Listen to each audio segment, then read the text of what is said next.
ओशो ने मुंबई में ज्योतिष के ऊपर 2 प्रवचन दिए थे। पहले प्रवचन में ओशो कहते हैं कि ज्योतिष शायद सबसे पुराना और सबसे तिरस्कृत विषय है। ऋग्वेद में 95,000 वर्ष पूर्व ग्रह नक्षत्रों की स्थिति का उल्लेख है। ज्योतिष की सर्वाधिक गहरी मान्यताएं भारत में पैदा हुईं और ज्योतिष के कारण ही गणित का जन्म हुआ। इसलिए दुनिया की सभी भाषाओं में 1 से 9 तक के अंक भारतीय हैं। भारत से ज्योतिष सुमेर पहुंचा, जहां उन्होंने नक्षत्रों के अध्ययन के लिए ऊंची मीनारें बनाई और यह बताया कि पृथ्वी पर जो कुछ भी घटित होता है उसका नक्षत्रों से किसी न किसी प्रकार का संबंध अवश्य है। और इस बात को कई वैज्ञानिकों ने भी समर्थन दिया है और विश्वविद्यालयों में फिर से ज्योतिष को एक विषय के रूप में पढ़ाया जाने लगा है। आपने देखा होगा जब सूर्य ग्रहण होता है तब बंदर एकदम शांत हो जाते हैं, बिल्कुल साधु सन्यासियों की तरह।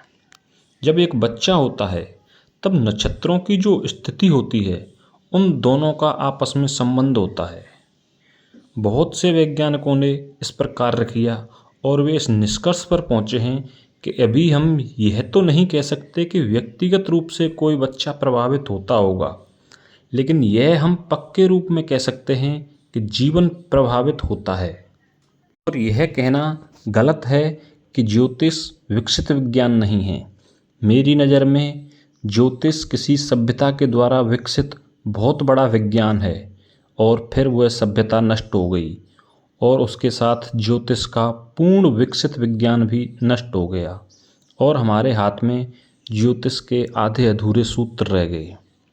हम नक्षत्रों को बालक के जन्म से जोड़कर देखते हैं, जो कि एक आधी अधूरी बात है। असल में तो बच्चे का जन्म उसी दिन हो जाता है जिस दिन गर्भधारण होता है, इसलिए इसे गर्भधारण के साथ जोड़कर देखा जाना चाहिए। हिंदुओं ने इसी को आधार मानकर यह तय किया था कि जिस भांति के बच्चे को जन्म देना हो तो उस भांति के ग्रह नक्षत्र में यदि संभोग किया जाए और गर्भधारण हो जाए तो उस तरह का ही बच्चा पैदा होगा। कुछ ज्योतिषी कहते हैं कि किसी निश्चित घड़ी में पैदा होने की वजह से ग्रह नक्षत्र उस पर प्रभाव डालते हैं, जबकि ऐसा नहीं है। जो ज्योतिष को गहरे में जानते हैं वे कहते हैं कि आत्मा जिस तरह के प्रभावों के बीच पैदा होना चाहती है उसी तरह के घड़ी और नक्षत्र को अपने जन्म के लिए चुनती है, अर्थात जन्म लेने वाला स्वयं इसका चुनाव करता है कि उसे किस क्षण में जन्म लेना है। क्षण का अर्थ है कि पूरा विश्व उस क्षण में कैसा है और यह प्रत्येक क्षण अद्वितीय होता है। दुनिया में जितने भी लोग हैं और अब तक हुए हैं सभी के अंगूठे की छाप अलग है और हम सब की चमड़ी भी अलग है। अगर मेरे किसी अंग की चमड़ी खराब हो जाए तो उस जगह पर मेरी ही चमड़ी लगाई जा सकती है, किसी और की नहीं। भले ही डॉक्टर और विज्ञान किन्हीं 2 चमड़ियों में अंतर ना कर पाएं, लेकिन अगर किसी दूसरे की चमड़ी को मेरे शरीर पर चढ़ाया जाए तो मेरा शरीर इनकार कर देगा। लेकिन अगर एक ही अंडे से 2 बच्चे पैदा हुए हों तो उनकी चमड़ी ट्रांसप्लांट हो सकती है। शरीर इनकार नहीं करेगा क्योंकि इनके जन्म का क्षण एक ही है। वैज्ञानिकों ने सागर में बहुत सी मछलियों का अध्ययन किया और ये पाया कि जब सागर उतरता है तब मछलियां अंडे देने सागर के तट पर आती हैं। इन्हें कैसे पता होता है कि अब सागर उतरेगा? क्योंकि एक भी लहर पहली से तेज हुई तो सारे अंडे नष्ट हो जाएंगे। तो वैज्ञानिक तो इस निष्कर्ष पर पहुंचे कि चांद के अतिरिक्त और कोई उपाय नहीं है। चांद से इनको जो संवेदनाएं मिलती हैं उन संवेदनाओं से ही मछलियों को पता चलता है कि सागर कब चढ़ेगा और कब उतरेगा। भूकंप आने से पहले कई जीवों के व्यवहार में बदलाव आ जाता है। उन्हें कैसे पता चल जाता है कि भूकंप आने वाला है? इसका एक ही कारण हो सकता है, वह यह है कि प्रत्येक प्राणी के पास ऐसी कोई आंतरिक इंद्रिय है जो जगत के प्रभावों को अनुभव करती है, उससे प्रभावित होती है और जगत को भी प्रभावित करती है। यह समस्त ब्रह्मांड संयुक्त है, यहाँ कुछ भी अलग थलग नहीं है। और जब तक हमें यह ख्याल ना हो जाए कि सब कुछ संयुक्त है, तब तक ज्योतिष को नहीं समझा जा सकता।